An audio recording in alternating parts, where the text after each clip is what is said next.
film actually made me realize how beautiful Taiwan is. I wanted to show every Taiwanese element in the film. The film is about family and a lot of conversations that actually pull from my own life. Create your own tradition that is benefit for everybody, not just for one group of people.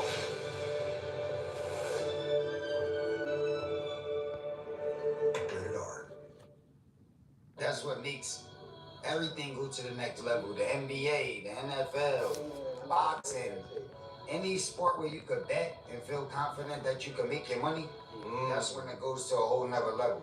So once the battle rappers could give people the confidence that they could really bet, they're going to be able to see the battle, and more of the science is out so people can judge battles better to determine who won.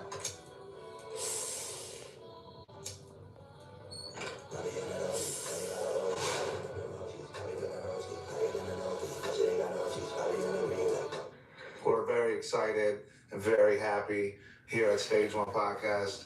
Legacy, the legal, Stoop the Store. I just did the back of it. I did. Stoop the Store, Legacy, the legal. You know how we fucking do it this week. Very special guest. Give it up for Cassidy! Yeah, Cassidy is. Yeah, that's what's up. Legend, for real. To this day. Yeah. Bars is back, bars is back. Yeah, facts. So, you're just speaking of bars, we just came off of a crazy battle situation with Easy the Block Captain, where the shit got a little heated. You want to talk a little bit about it? Because we got somebody in the house who was just giving us some play-by-play. He was in the building. He had a lot to say, and I would love to hear it right from you, man. It was a great night, man. Yeah. I'm from Philadelphia, born and raised, so to bring a big event like that to the city, for the city, I got that, link back with a lot of my childhood friends. My actual first best friend was there. Family members, a lot of the culture rappers like Black De Niro, Cheek Raw, Enes, Reed Dollars, Cicero, K Walker, the original Larceny Family, the group that I was in, Shiz Lansky and Kyle Akbar, they was there.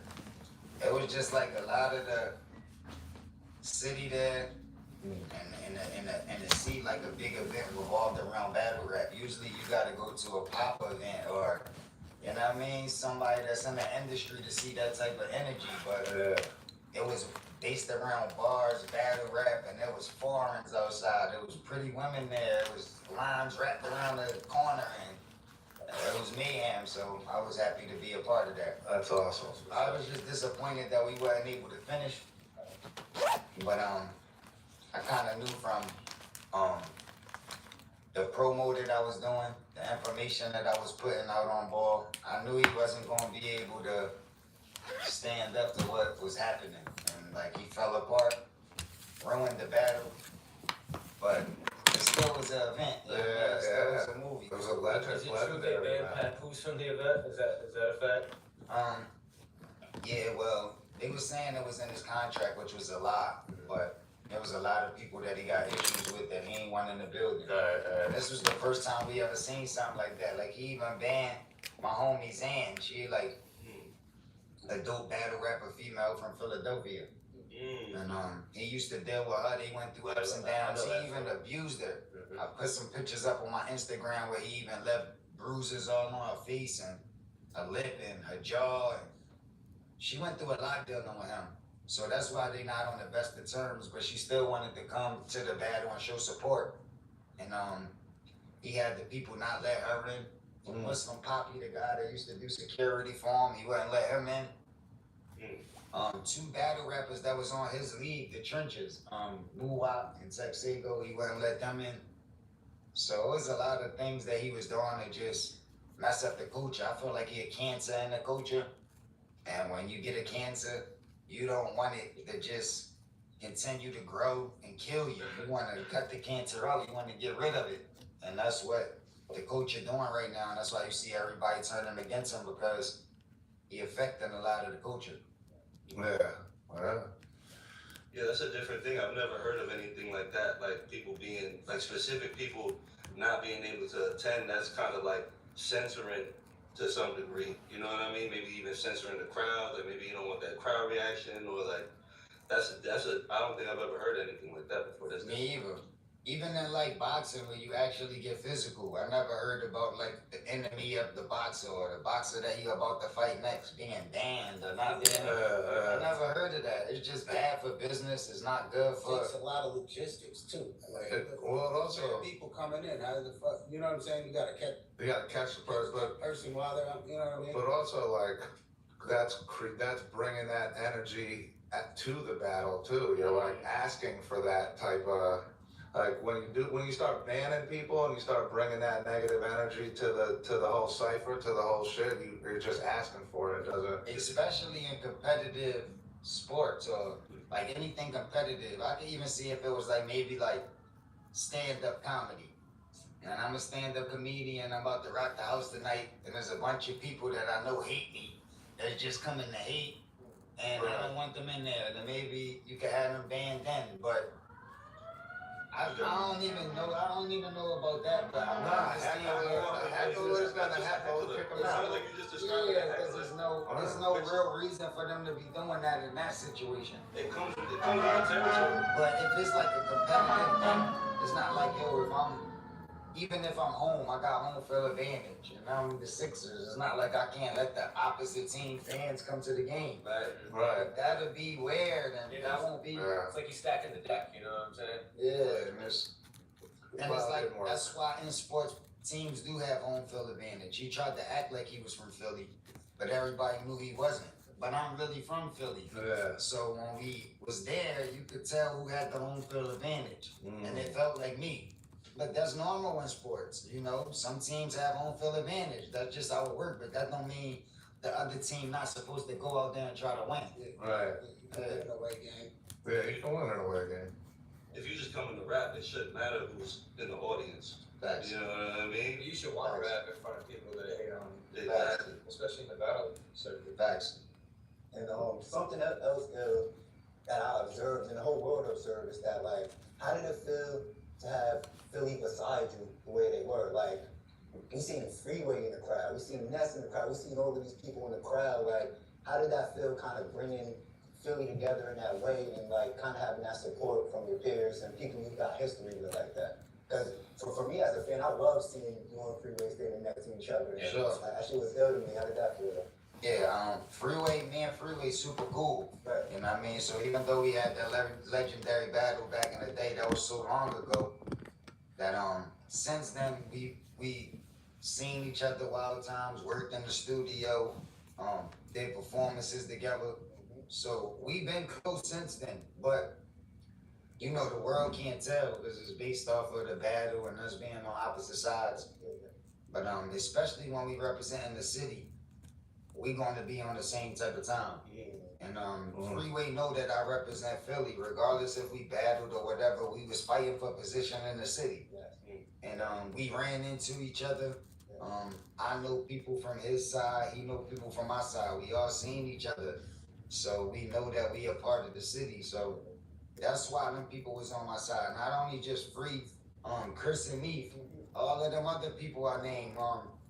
There was a lot of people from the city that was there, and they was all on my side because they know me. They grew up listening to me, knowing about me. They seen me in the street, had conversations with them, even made money with a lot of them dudes. So it's just hard to, like, you know what I mean, compete with that. But it felt good. I was just happy that the world could see that, you know, Philly ain't always got to be beefing with each other. Like, that's what we got a reputation for. Even though we called the city of brotherly love, we known for always beefing and not getting along. But that's something that we do in the city. Like, we big on each other. Like, we cannot get along with each other, but we still don't want nobody outside of that to disrespect us. You know what I'm saying?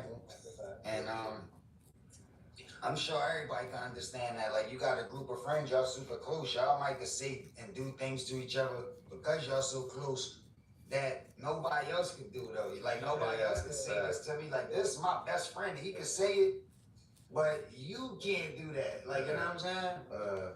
So I think that's how Philly carry it, and it was good for the world to see. Like when it's important times, we could link up and we, you know what I mean, we could stand together, shoulder to shoulder. You know what I mean, we could unite and show the power that the city got. And the industry 360. So for a long time, we was on some different type of time where it wasn't based on bars, skill. It was based on like energy, fun, dancing. It was like that. That was like what was in power for a long period of time. But now bars is back. Like people ready to learn. They want to hear bars. It's like we got enough party and music. We got decades of that. Like now we need to hear something else. So it's the perfect time. I've been telling people bars is back. Bars is back to let all the lyricists know that y'all can get on your job and take advantage of this time that's about to come, because it's going to 360. It's going to go back to where people want to hear lyricists. And not just because your initials is bars, but a lot of people don't know or do know that, like, that's your name. Yeah, Third album too. Like, that's sure. dope. Just one more thing so there's a framework that Joe Budden formed it in where it made me agree to where he was like basically saying Cassidy is the superstar of battle rap. We've never seen nobody do it in a way that he did it from like the beginning to now. And you've always championed battle rap from your first 3 albums with your intros and stuff like that. But and how you pulled up. Look at how Cassidy's gonna look. Gonna like Rolls Royce looking good, team behind him. Like, could you talk about the way like the world is looking at you now as like the superstar of battle rap and how that feel? The finest luxury fragrances are now exclusively available at Charles Costa. Unstopable's unlimited collection makes everything smell magnifique. Luxury Laundry Scent Feet so you can smell unstoppable.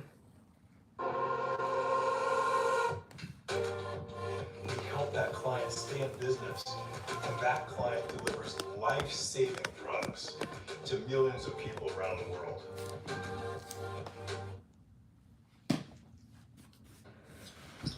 Well, that's dope that Joe Buttons was able to peep that. I do feel like I am the superstar of battle rap because I was able to transcend beyond battle rap and do other things and be successful. But like you said, the whole time I was battle rap. So I think that's what makes that possible. And the time, the longevity, like when I started, it was before everybody else that's good at battle rap. Like everybody that's good at battle rap know that I inspired them. Right. So that's the reason why that makes me like a superstar in battle rap. Yeah. You know what I mean? Yeah. And that's why I feel like, I got a certain part to play. That's why I want to promote, like I promote. That's why I want to get more eyes into battle rap, more people interested. Yeah. Because there's billions of people in the world, and a lot more people love battle rap. They love competition and people being competitive. It's just like, you gotta be a little bit more organized and a little bit like not so jokey. Like people gotta know that it's serious. Yeah.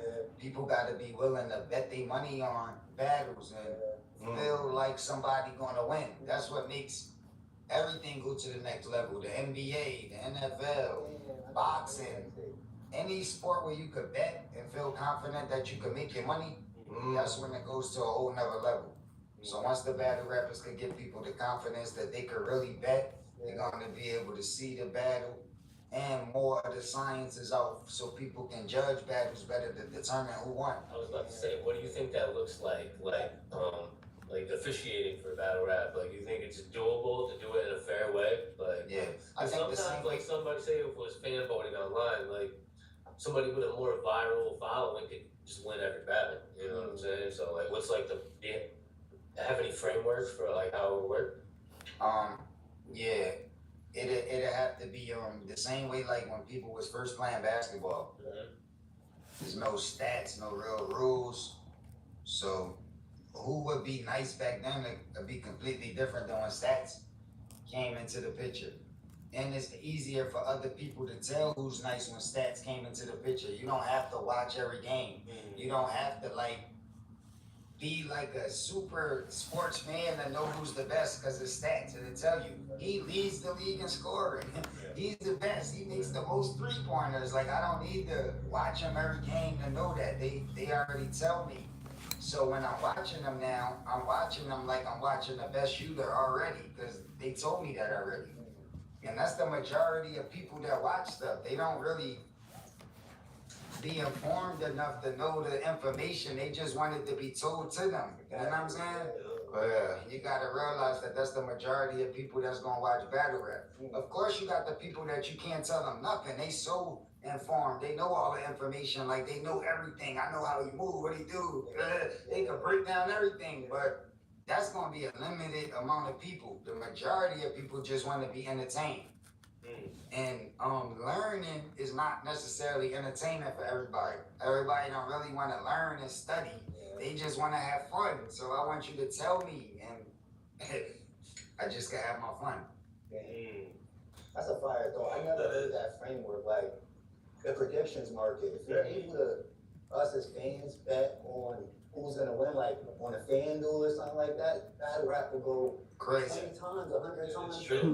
I always hated that. What are some no declared stats? winner. What are some That's stats about that it. you would be able to like, and then so there would have to be kind of like who's keeping track of the stats of a basketball game and shit. So there's like experts. There's people. Yeah, you create the Break down field. some, you know, So like I rebuttals or I understand you saying that the general public doesn't give a fuck about the stats, but in order to create a betting arena I that know we got technology and AI. You know, like just like with CompuBox numbers, like everybody can't actually see how many punches the fighter threw. Right. But they'll tell you at the end of the round he threw this amount. Right.